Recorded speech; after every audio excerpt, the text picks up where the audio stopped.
You're listening to PatchBay on tymkrs. Welcome to PatchBay, a conversational podcast all about audio equipment, music, audio engineering, recording, live sound, and whatever else we come up with. How is it going, Shane? It's going well, actually. It's nice and sunny, and it's going to be sunny for the next week, and then we're back to winter. So good, actually. Enjoying it as much as I possibly can. How's it going with you? Oh, fine. It's been a really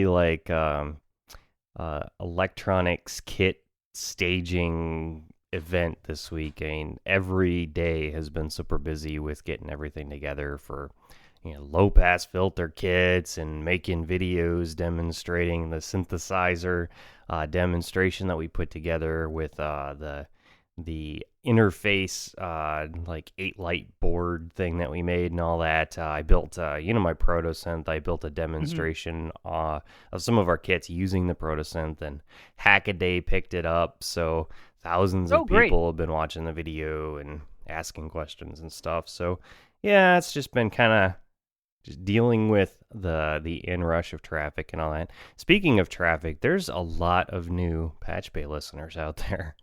Yeah, I've been noticing that, actually. I have another, speaking of traffic as well. Yeah, it's been steadily increasing somehow, so that's good. People are passing the word on. Yeah. And I guess if they want us to talk about something specific, it's always best to email us, right, at feedback@tymkrs.com. feedback@tymkrs.com is the email. I cock it up every time. I'm sorry. Yeah, we'd appreciate any thoughts that you guys would have, because it's always good. It gives us a little bit more fuel for said fire. Yeah, and I think I got some questions for the audience out there. Maybe they can give me some ideas for how to approach a problem that I'm having with my guitar this week. But before we get too far off the feedback, the new traffic thing, I just wanted to make sure that the listeners are aware of the situation here. Because there are so many of you, our website was shut off this week, or it might have been last week, but our web host decided that we were using too much traffic and shut down the entire network. And in order to make sure that that doesn't happen again, we're going to have to move the website onto a much more beefy host, but we can't do that right now because it costs money and not enough of you guys are donating to be able to cover that. So we're in a bit of a precarious situation right now. If you want to help out with that, tymkrs.com/donate. And if we get enough cash put together, we'll move all the podcasts onto a semi-dedicated server thing so that it won't be a problem. Also, I noticed that one of our other podcasts, Zombie Tech, is being pirated on the Pirate Bay. Awesome. I know that's not good, but it's still cool that somebody pirated it. It's not a good plan for them to be pirating it, but yeah. Well, sorry, it doesn't. I'm not able to obviously give permission for this because we own the copyrights. I have to do due diligence and all that sort of thing. But I'm not angry about that or anything. I think maybe we should take the Metallica approach and just litigate them. Yeah, automatically. Unfortunately, you can't litigate Pirate Bay. That's already been tested. But I was going to say maybe the reason the site went down is because Leo Laporte mentioned us. Those guys have a tendency to bring sites to their knees, like right now. When did Leo mention us? Leo hasn't mentioned us. I'm just saying maybe he did, and we don't know about it. It wouldn't surprise me because we have friends that work there at Twit Studios. So I don't know. I'm sure it has probably passed the rounds in that office at least a little bit. Some of the stuff we do. Yeah, that would be a good reason.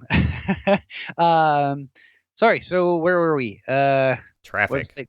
Traffic, yeah. And getting back to the proto-synths and the builds and stuff, is the shop set up yet? Yep. Awesome, and what's the link for the shop?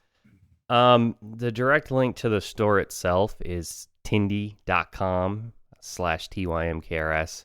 And just if you want to look through the information on what kits we're working on and what you can do with them and such, obviously our YouTube channel is a good place as we put up demonstration videos and Also, tymkrs.com/kits has a whole bunch of extra information that Eddie's been putting together. Lots of pretty photos and stuff like that of the kits. And a lot of this stuff is stuff that you can use to build your own synthesizers. So I don't know, maybe some of you guys out there would be interested in that stuff. It's obviously very DIY electronics based. So if you're into that kind of thing, check it out. It's right up your alley. So, you were saying that you had an issue with your guitar. Yeah, we And were talking this is not about a it a few six-string weeks guitar. ago. Yeah, Yes. this is my Republic Rosolian parlor-sized resonator guitar, and we were talking about it a few weeks ago.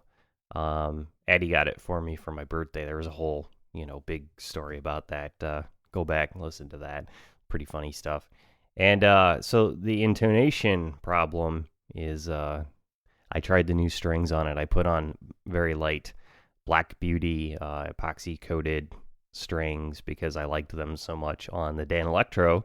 I thought I'd try them here as well to see if the lighter stuff would fix the intonation issues.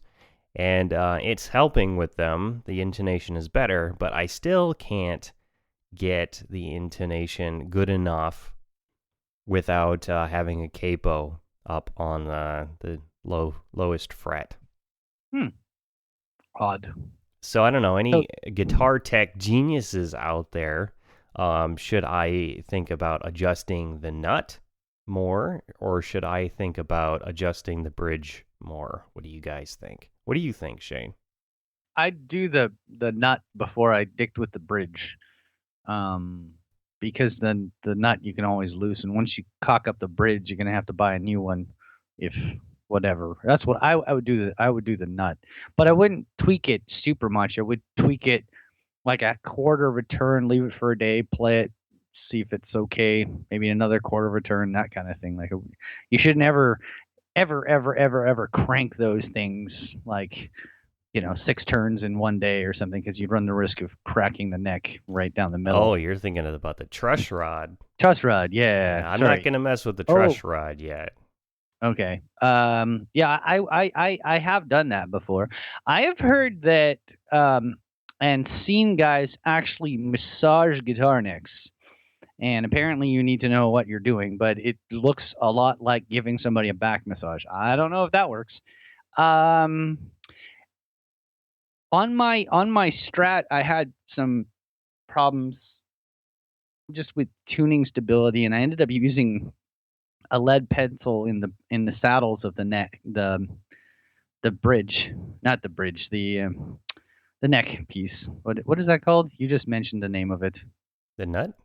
Yeah, the nut. I had problems with just strings getting caught, like that there was like a little bit of crap in there, so I ended up just using a pencil and just rubbing lead, and it helps to keep the string gliding through the neck, which doesn't really help the intonation part of it, but that's a good trick nonetheless. It eases it through a little bit, yeah. So lead can be a lubricant because it's so soft. Yeah, so I've always kind of done that. It looks a little weird when you look at it because there's like black. If you got a white nut, you have these like black marks, but it does help. Intonation. One thing I was thinking I could do is take the existing nut off and just fabricate my own new one, because I've made lots of them for my cigar box guitars. How hard could it be? It's probably not that hard. Is the action horrible? I got the action pretty good. It's pretty fast now. By the adjustments I made to the bridge that sits on the little puck of wood there at the top of the resonator cone, the biscuit. Mm-hmm. So just intonation. That's weird. And the light strings didn't make a difference, eh? They did make a difference. It is better. So basically, heavy strings are never going on this guitar. That's obvious. And so it's only the low E that's the issue? No, it's everything. They're all a little bit wonky. If I have a capo on the lowest fret, the lowest fret, it's fine. You know, if I go all the way up to the top of the neck and put my capo on that and then tune it to that, with the capo on, it's fine. But if Okay. I run without the capo, no matter, how accurate your tuning is, at that setting, when you start fretting things, it's off a little bit. Mm. Well, play everything with a capo. Yeah, that's what I'm doing right now. I don't know. I mean, the only other thing I can think of is just leave it in the sun for a bit, or it might be because it does weather affects instruments too. It might be into, like we had discussed this before, that the guitar was probably made in a warm climate, right? So like I know the intonation on my acoustic changes dramatically between winter and summer for sure. I mean, my summers are hot and humid, and the winters are dry, and cold. So I don't know. Yeah, I just thinking just once it's acclimatized a little bit. I mean, you've had it for what, a month and a half or so? It's been here 2 for a months? couple months. It should be Yeah, it should should be have sort of climatized figured it out by yeah. now. Yeah. So I'm pretty sure Ah. that's not the problem at this point. I will ask my guitar player. Other Yeah. guitar player. Anyway, sorry. So you were asking me if I could record some demos of it, but I tried to the other day, and I just wasn't able to get the sort of accurate representation of the sound that I wanted. So I don't know. We'll have to figure out a good miking situation for it. But I got it out today so that we could listen to it live for a second here, just so you guys can hear it, get an idea what it is. I'll have to turn my mic here. I've got the windscreen on my condenser mic, so it may be a little muffled.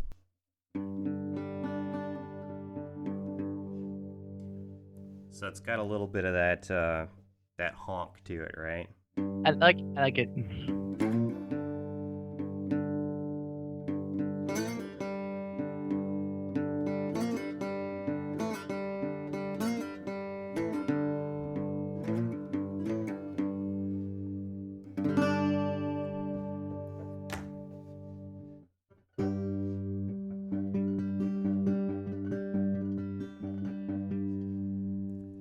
So that gives you guys a little bit of an idea of what it can sound like. It's thick and haunty. I like it. Yeah. Okay, I would record it like they recorded Robert Johnson. Sit in the corner of a square room. Yeah? Yep, that's what they used to do. They put him in a corner. They didn't face him towards the corner, but like a 90-degree angle corner room. They sat him in the corner about 3 feet away from the walls, and then just mic'd his guitar the way they always, the way you'd mic a guitar. Or might have, I don't know if they went 2 mics at the time, but that's a really long time ago. It's probably mono. What type of microphone do you reckon they used? A ribbon? Yeah, it would have been a ribbon at that time, I think. Definitely not a condenser. I do have a fairly decent ribbon mic here. The problem is getting enough gain out of it while keeping it quiet, because they require so much gain. Mm-hmm. Yeah, that's the problem I've had with them as well. Anyway, the whole point of them doing that at the time, it increased the bass response ridiculously because of all the reflections and stuff. But I'd be curious to know what it would sound like, because just the sound of that guitar screams Robert Johnson to me. So yeah, I would try it. I'll see if I can find some more information about how they recorded. I'm sure there's some info online somewhere. It's got that sweet but dark, haunting sort of thing going. Absolutely perfect. I am extremely jealous. I love it so far. I got to work the bugs out of it. I won't be satisfied until it's perfect. So hey, we'll work through it. We'll do it here as a big team, all 800 of us. The other idea I would have, and I tried this just lately, but I mic'd an acoustic guitar, sort of the default on the 12th fret sort of situation, and then over the right shoulder, I sort of hung kind of a sort of room mic per se, something that's more of like where your ear would be, or somebody leaning over you, kind of. Yeah. And then it had quite a nice effect for recording, and it's one that I've been sort of, just like an LDC or sort of whatever you got. It makes That's, sense too. yeah, Other than the potential phase issues that could come out of it, it makes sense because that is where the person playing the instrument is operating from. They're modulating, they're playing by what they're hearing. Um, yeah. so Yeah, yeah, it makes sense. it's about four or not about a foot and a half above where your head would be, kind of. That's sort of where I had mic'd it, and it sounded quite good. I know in a bagpipe session, I did the same kind of thing with snare drummers, and we sort of did the 3-to-1 thing, and it worked out fine. There wasn't any real phase issues, but um, yeah. Anyway, I would try that because it's kind of an interesting idea. I actually read once that some guy did that with a drummer. He put two 57s behind the guy's ears, and that's how they recorded the drum track. I don't know if that would work, but it would be funny to try. Yeah, my grandpa used a overhead mic with drums, but I don't think they were using them to amplify the drums or record the drums. They were mostly because he was the singer. But of course, Yeah. drums do get picked up by that SM58 and just hang in there where he can holler into it. Yeah, lots of snare drum. Those things are built to pick up the snare. I was going to say about guitar strings. I just changed the strings on all my guitars. I had to change my acoustics, and then uh, one of the guitars was extremely grumpy, so I changed it, and then I took the other one in to get some work done on it. So I'm now starting a oil change type guitar string changing log because I can never remember when the last time it was that I changed the strings on the guitars.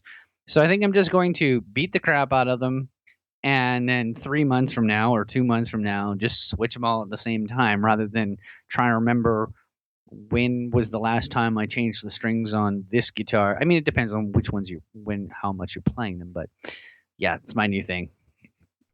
I find I don't change them nearly as much as I used to. I don't know. Maybe I'm just less picky about that, or play less, or just don't care as much. Well, maybe maybe I'm a better player, and the older strings just don't. They're not as much of a handicap anymore. I don't find them a handicap at all, to tell you the truth. It pisses off my other band members, so that's why I tend to do it. I burn through strings really quickly. I can burn through a set of electric guitar strings in a month.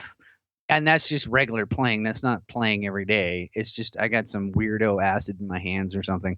But it does tend to. One of my guitars is a little bit more grumpier than the other one. One can hold them for quite a lot longer, but um, You really ought to try some of these Black Beauties, actually, I because think I will.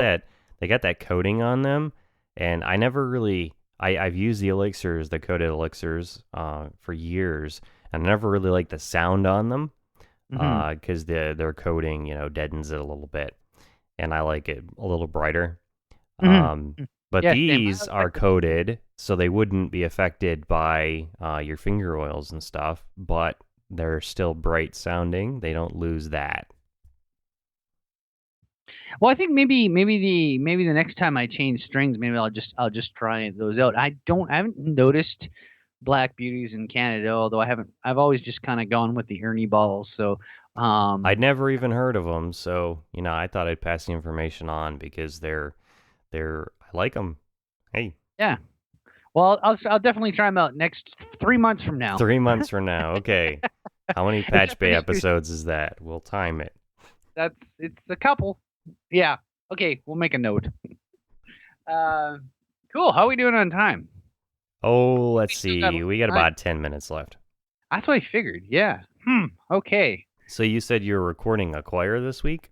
I am recording a choir. Yes. It's the choir that happens every year.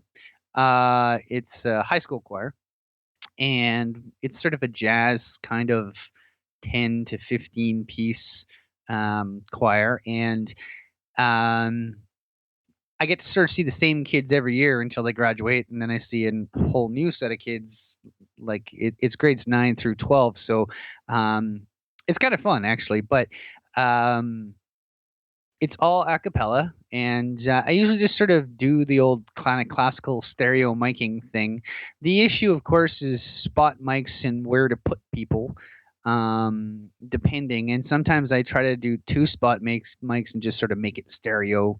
So I have one of the soloists on one side and one on the other. But um, I have to get into those issues and make sure nobody has anything jingling on them or cell phones, which is much fun with kids. I got a pile of. I could have had a used iPhone sale last year. I had about 15 iPhones sitting on my desk when they all went into the studio. Wow. I guess they really don't they don't think about that beforehand. Oh, and kids are so addicted to texting nowadays. Yeah, you'd think the teachers would mention that to them, but anyway, yeah, it's quite a lot of fun. And once in a while, these guys will have somebody that will beatbox along with them, which is fairly entertaining. So I usually run him through an amp in the room, just to get a little bit of crunch and have everybody else be able to kind of hear him well. So yeah, I don't know. It's your usual kind of thing, but this time I get to record them in the morning, and then they're gonna bugger off for lunch, and I'll mix it, and they'll come back and enjoy it and stuff like that. So that's what's going on Wednesday coming up, and I'll let you know how it went afterwards. And Now, which stereo method are you using there? I do usually do the two overhead type mics that are about 8 feet high and about 15 feet apart. Do like a half semicircle kind of thing. I've done that before, or not 15 feet apart, but maybe 10 feet apart. Sometimes I've done it where I've just put them stereo, like sort of the XY pattern, but a little higher up. I prefer, like with kids, I prefer not to have the mics direct as to where their mouths are, because there's so many little height differences. I'd rather have it a bit higher and pick up a bit more room than having somebody who's not completely on axis or somebody who's in between axes. It's where it's difficult when you do that XY thing, because the one person who gets left out is the one who's like directly in the middle, and that's usually where the teacher will put, that's the best singer, so I'm going to put him in the middle. I'm like, no, we need them, sort of pointing at the mic. So that's usually how I've kind of done it before, and then a spot mic here or there. The teacher had asked me one year, is there any way I can just put a mic on every kid? And I said no, due to all these mathematical formulas, and that was difficult to explain. Well, you could, but yeah. You're not going to get any kind of recording. It's going to sound like balls. Well, It's going to sound like something being flanged horribly and then phased and then flanged again. And then somebody will run the tape over and then put it back on the reel and then play it back. And then that would be, yeah, it's hard to explain to people that, though. Like, I mean, I think it's different if it's live and people are singing and they're on a line or whatever. But to record a choir, I've always sort of went with as close to whatever classical approach I can figure. I'd like to try that Bloom line tree. Have you ever seen that? That Bloom sounds line? familiar. What is it? It's sort of like a cross, or more like a plus sign, and you've got a mic at the top and a mic on either side, and it's a fandangled mic stand from what I gather, and I believe there's one on the bottom, and there's certain pickup patterns you need to use, depending on which, like, I think the two on the left and the right need to be a certain pickup pattern, and the other two need to be another kind of pickup pattern, and it sort of detracts from any kind of weirdo phasing effects that you have, which stands to reason. But yeah, I think this, like, the two are omnis and two are cardioids, or something. I can't remember exactly. I'll post a link in the show notes. I've always wanted to try it, but I need to. I've never seen a Bloom line mic stand. Like, this is a very classical way of, like recording orchestras. They tend to just do that and then have spot mics, and then your room mics are like the best seat in the house kind of mic. Speaking of which, have you ever seen the Neumann head? No. Oh, it's so cool. It's an actual head. Oh, yes, actually Yeah. I have, yeah. Yeah, For the, what do they call it? Binaural? recording. Recording, yeah, exactly. But they've used the binaural head. That's what it is. It's made by Neumann. They've used that on classical recordings in addition to, the Bloomline technique or other sort of XY type techniques. But they use that as the room mic, best seat in the house kind of. It'd be interesting. I'd love to hear a 5.1 recording with binaural head, but they're not built to do that. They're only built to do stereo, from what I gather, unless they've made a new one. I don't know if they have. I think they have one that's a little bit more than just two. Yeah. It was a long time ago that they were playing with that because, that was all newfangled at the end of the 90s. They were messing with that stuff. Yeah, and I actually believe that I think there are microphones nowadays that actually do have 5 outs on them or 6 outs. I have to check. I'm pretty sure they've started messing with that. I know. Well, obviously they make stereo mics with 2 sets of XLR cable or two XLR cable outs, which is kind of neat. But rather than having two mics, just buying one mic that's an actual has. Have you seen those ones with the you can move the grills where you want them? Yeah. Yeah, those are neat. I'm sure AKG and Audio Technica. I'm not sure about. Well, I'm sure AKG and Neumann make them anyway. But yeah, I would like one of those. I don't know what I would use it for, but I would like one. Actually, an overhead that'd be the perfect mic for an overhead, eh? Because all else fails, you stick with mono when you're good, or you can change the stereo spread. You got too much cymbals, move them a little bit, and less chance of drummer hitting the microphone. One thing that I was thinking about for recording this guitar here that I might try is taking the ribbon mic and turning it 90 degrees to the source, so that because ribbon mics pick up equally off of both of their sides. They're open on both sides. And then taking a mic that's pointing directly at the source and then playing with the phase of those 2 mics put together to get a fake stereo image out of it. Because you can do that. Yeah. You clone the signal off of your ribbon mic.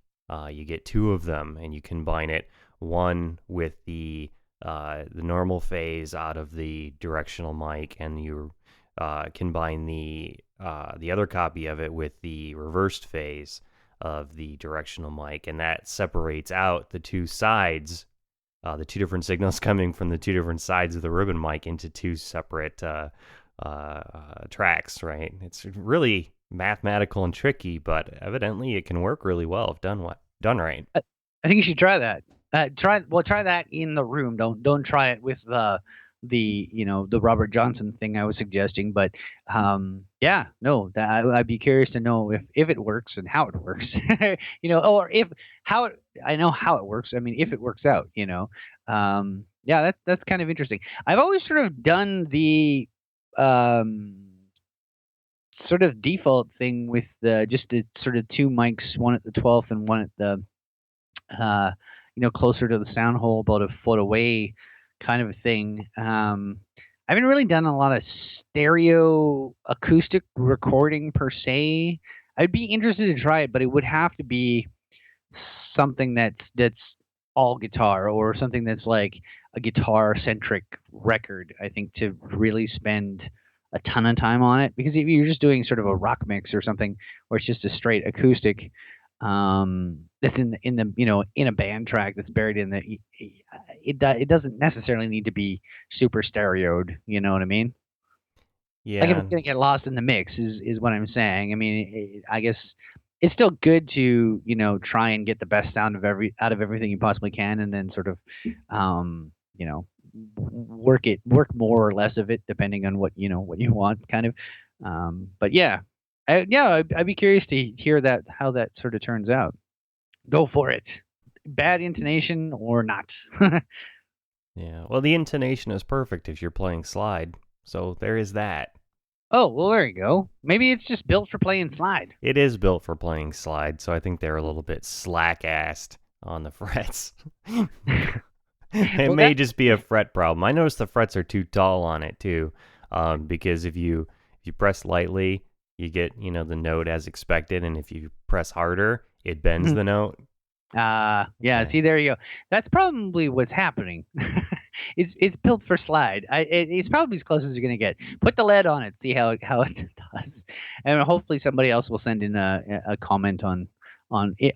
It'd be nice if we could find somebody else who has one like yours, and if they've ever had any problems. Is there a forum? I've got a serial number here. Let me look. This is 784, and it's new. So there's not a whole lot of folks out there that have these. There's 783 people. We better hope that at least one of them has an internet connection. Yeah, maybe. If you do have a Rosolian and you've had this problem, yeah, send us an email, feedback@tymkrs.com. I'd love to hear what your experiences are with them, anyone who actually has one. So we're out of time for this week, Shane. That's okay. It's all good. All right, everyone out there, thank you for listening. Thank you, but you're using a lot of bandwidth, so if you can afford to do the donation thing, because it's becoming a problem. That's what happens when you invite 800 of your closest podcasty friends over to your house. You get kicked out, evidently. Yeah. So anyway, we like you guys. We just can't afford you. All right, you guys can find this show every Friday at patchbay.tv. There's an RSS feed there if you want to have the show automatically downloaded to your phone, iTunes, whatever. And that's it for us for this week. We'll see you guys next week.